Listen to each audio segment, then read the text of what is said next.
De volta aqui à tribuna para falar um pouquinho sobre essa situação que parece que está longe de nós, na verdade, mas ela revela muito do que a gente tem em termos de contexto político do Brasil.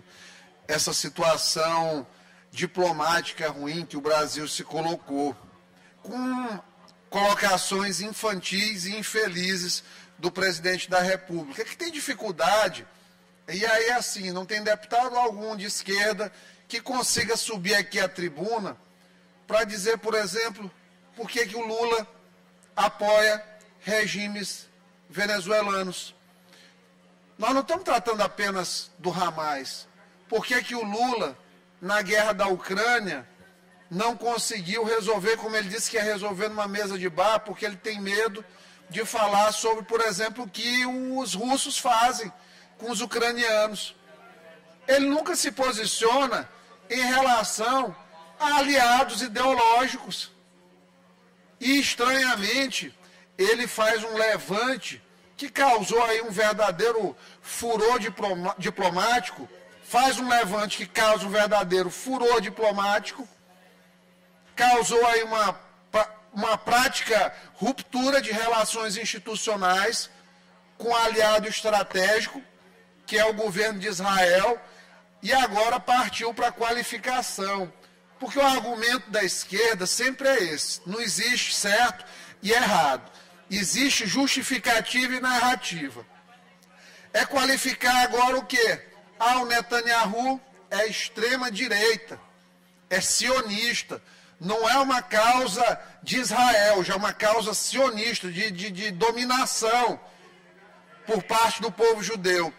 Poxa, o cara que na antevéspera ele chega para dizer que uma oliveira vai sair uma uva, de uma oliveira vai sair uma uva, é obviamente alguém que não está com faculdades mentais apuradas para presidir uma nação. Comparar o que aconteceu no Holocausto com o que está acontecendo em Gaza, vamos lá, eu concordo, tem crianças da Palestina que estão sendo vitimizadas no conflito. Tem.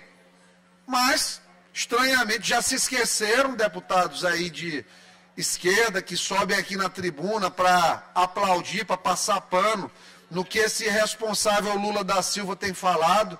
Esqueceram das mulheres israelenses estupradas, esqueceram das crianças israelenses decapitadas, esqueceram de tudo isso. A coisa foi tão descarada que o presidente Lula recebeu uma moção de aplauso do Hamas. Moção de aplauso do Hamas, ou seja, o Brasil está sendo elogiado por organizações terroristas. O porta-voz americano ontem disse de maneira muito serena: "No, we do not agree with Brazilian President Lula da Silva." Não concordamos com o que o presidente Lula falou. E olha que é um porta-voz de um governo de esquerda. O Biden é de esquerda. Então nós já temos um posicionamento político do nosso país de ultra-esquerda, que é muito mais grave do ponto de vista ideológico. Não tem ninguém que tenha levantado, ceifado mais vida do que o regime soviético na história da humanidade. Não tem nada mais assassino do que a história do comunismo. Mas tem um partido comunista do Brasil que se orgulha aqui, que fica ofendido quando se sobe na tribuna, a partir de dados e premissas históricas que são levantadas aqui. Por que que ontem eu falei que eu posso estar sendo vítima de monitoramento pelo PCdoB? Porque o Flávio fazia isso. O Flávio fazia. Tem comprovação, tem documentos, tem ação daí da Secretaria de Transparência, mostrou. E aí ontem eu fui aqui na tribuna chamado de covarde, com aos berros de covarde, sendo que eu não ataquei colega nenhum. Nunca ataco colega. Hoje está aqui.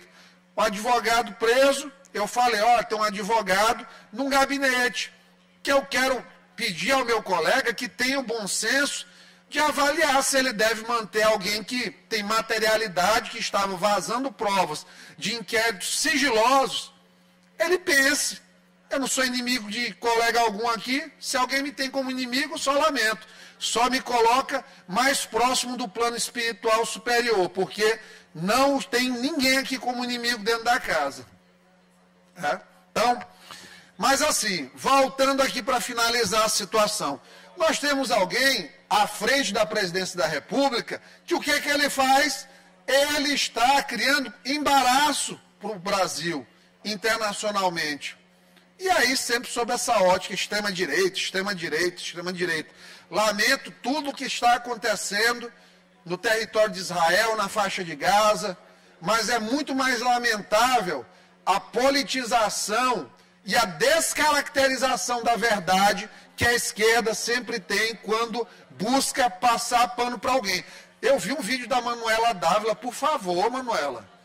Uma coisa vergonhosa para se manter no debate. Um sujeito como Reinaldo Azevedo, que era um cara que eu respeitava há 5 anos atrás. Hoje em dia, Reinaldo Azevedo é o passador de pano oficial do governo Lula. Escreve que dá vergonha. Até o Nobla ficou com vergonha dessa vez. Amanda Klein. Todos, como é o nome daquela outra? Vera Magalhães. Até os passadores de pano oficial, os PPOs, ficaram envergonhados. E aí tem colega ainda colegas que têm um intelecto respeitável para subir aqui, nem precisam disso. Não tem um voto desse pessoal aí de esquerda, esse pessoal de lacração no Instagram, defensores de Lula. Não tem. Não tem. Então, assim, eu me sinto assim, de certa forma, ofendido, porque parece que tudo agora, a única justificativa não, é a extrema-direita que está subindo para falar. Eu não sou extremo em nada. Está aqui, ontem eu fui ofendido na tribuna, estava aqui sendo ofendido, covarde, quando eu passei bem aqui, o tom de voz baixou. Deputado Fernando, o tom de voz baixou. Né? Foi pelas costas, um gigante. Na frente aqui, tudo tranquilo, como eu acho que deve ser. Tem nada contra ninguém aqui, colega, deputado que falou antes aqui, nada. Mas eu acho que a verdade é o único caminho mesmo. E assim, o que foi falado pelo presidente Lula é altamente desrespeitoso. Comparar qualquer coisa com o Holocausto ou com as vítimas do comunismo na União Soviética sempre vai ser passação de pano e deslegitimação, vai ser sempre deslegitimação das lutas e dos sofrimentos alheios. Fica essa reflexão. Amanhã o STF ganha um novo ministro, isso é importante, foi feito um registro mais cedo aqui, e eu queria congratular hoje o jornalista Marco Dessa, porque ele conseguiu extrair de um pronunciamento ontem coisas que a gente já fala aqui também na tribuna. Mas ele, como sempre, muito caprichoso nas palavras, ele pensou aqui duas frases do discurso de despedida do ex-senador, amanhã ministro do STF, Flávio Dino. Invejo quem permanecerá na política. Inveja é querer continuar, é não gostar de onde está indo.